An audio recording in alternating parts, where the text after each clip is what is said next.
Hello hi guys, नमस्ते, अस्सलाम वालेकुम। मैं जावेद इंडिया से। आप देख रहे हैं एग्जिट पोल, जो कि इलेक्शन वोटिंग बीत चुका है। एग्जिट पोल क्या कहता है 2014, 2019 और 2024 का? आखिर जो अनुमान पार्टी के लोग लगाते हैं, मौजूदा हालात के लोग, और वही एग्जिट पोल हमेशा उतना ही आता है।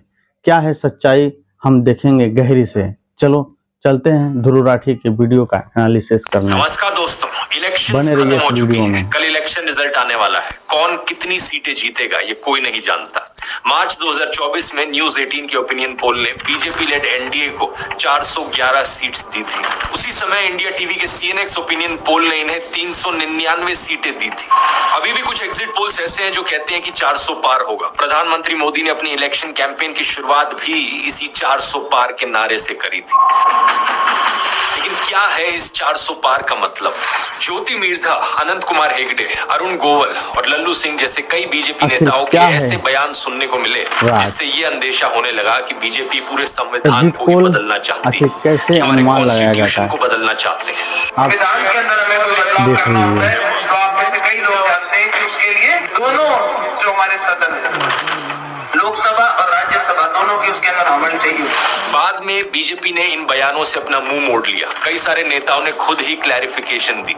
लेकिन ये सब चुनाव प्रचार शुरू होने के बाद हुआ। हमारा प्यारा देश दुनिया की सबसे बड़ी डेमोक्रेसी डिक्टेटरशिप ना बन जाए, इसकी चिंता मुझे काफी टाइम से सता रही थी। लेकिन मैंने सोचा कि एक इंसान के बोलने से क्या ही फर्क पड़ेगा।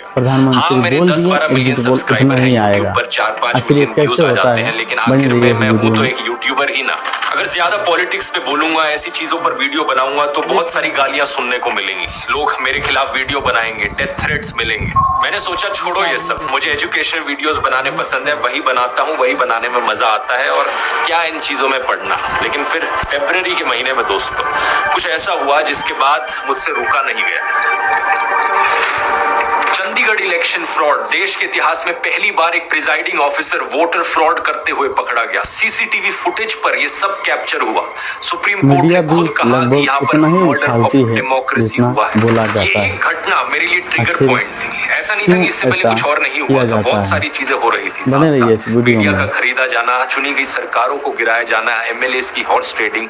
लेकिन इसे एक घटना के बाद मुझे सही में लगा कि अब बस बहुत हो गया, अब तो बोलना पड़ेगा। इसलिए मैंने वो पहला डिक्टेटरशिप वाला वीडियो बनाया, is India becoming a dictatorship. मैंने ये नहीं सोचा कि इस एक वीडियो से कुछ फर्क पड़ेगा या नहीं पड़ेगा। मुझे बस ये लगा कि मेरे दिल में जो बात है वो सच्चे दिल से लोगों तक पहुंचानी है। जब ये वीडियो रिलीज हुआ तो मैं हैरान था देखकर कि 25 मिलियन व्यूज, उस समय शायद 20 मिलियन थे।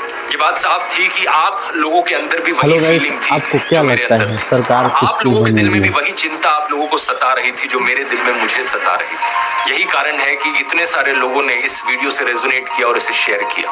लेकिन पता है क्या, इस वीडियो के बाद भी मेरा कोई इरादा नहीं था और ऐसे वीडियोस बनाने का। ये सिर्फ इत्तेफाक की बात थी कि इस वीडियो के आने के बाद दो और ऐसी घटनाएं घटती हैं। पहला अरविंद केजरीवाल का अरेस्ट किया जाना और दूसरा कांग्रेस के बैंक अकाउंट्स को फ्रीज किया जाना। अब कुछ लोग कहेंगे कि इन दोनों घटनाओं में गलत ही क्या हुआ, जो कानूनी प्रक्रिया थी सिर्फ उसे ही तो फॉलो किया जा रहा था। लेकिन सच्चाई आप भी जानते हो, मैं भी जानता हूँ। ये जो एलिजिड लीकर स्कैम का केस था, किसके एलिगेशन के बल पर केजरीवाल को जेल में डाला गया था? एक ऐसा बंदा जिसकी कंपनियों ने करोड़ों रुपए का इलेक्टोरल बॉन्ड का चंदा डोनेट किया था बीजेपी। और कांग्रेस को सालों पुरानी छोटी सी बात की ऐसी सजा दी जा रही थी जिससे कि उनकी सारी चुनावी कैंपेन ही क्रिपल हो जाए। एनीवेज, बात यह है कि मैं ये देखकर हैरान हो गया कि जो बात मैंने अपने पहले वीडियो में कही थी वो बात सच साबित होती जा रही थी। इस पॉइंट ऑफ टाइम के बाद से मुझे लगा कि कोई और कुछ करे या ना करे, लेकिन मैं अपनी तरफ से पूरी कोशिश करूंगा लोगों को जागरूक करने की।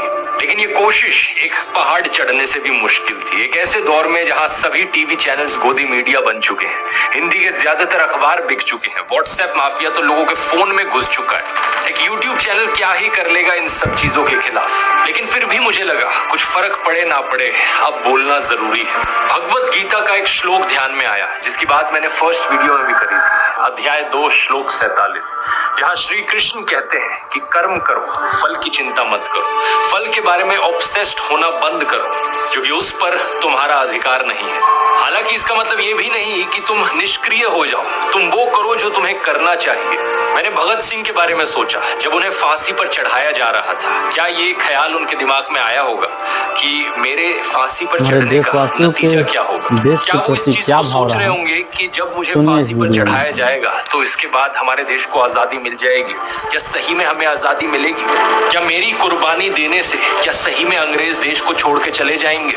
ये सब नहीं सोचा था उन्होंने अपनी कुर्बानी दी साल 1931 में। आजादी मिली हमें 1947 में, यानी आजादी में अभी।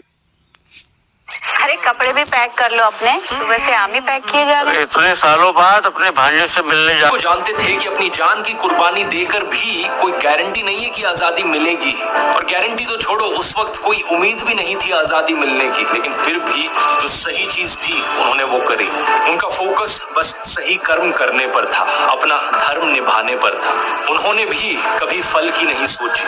इस फोटो को देखिए, मैंने इस बंदे के बारे में सोचा जब सारी भीड़ वहां पर हिटलर वाला नाजी सल्यूट कर रही थी। ये बंदा जिसका नाम था ऑगस्ट लांडमैसर, ये हाथ मोड़ कर खड़ा था, सल्यूट करने को राजी नहीं। जूम करके जरा इसका एक्सप्रेशन देखो चेहरे पर, कितने कॉन्फिडेंस के साथ रेजिस्ट कर रहा है। इवन दो ये इकलौता था वहां पर जो सल्यूट नहीं कर रहा था। क्या इसने ये करने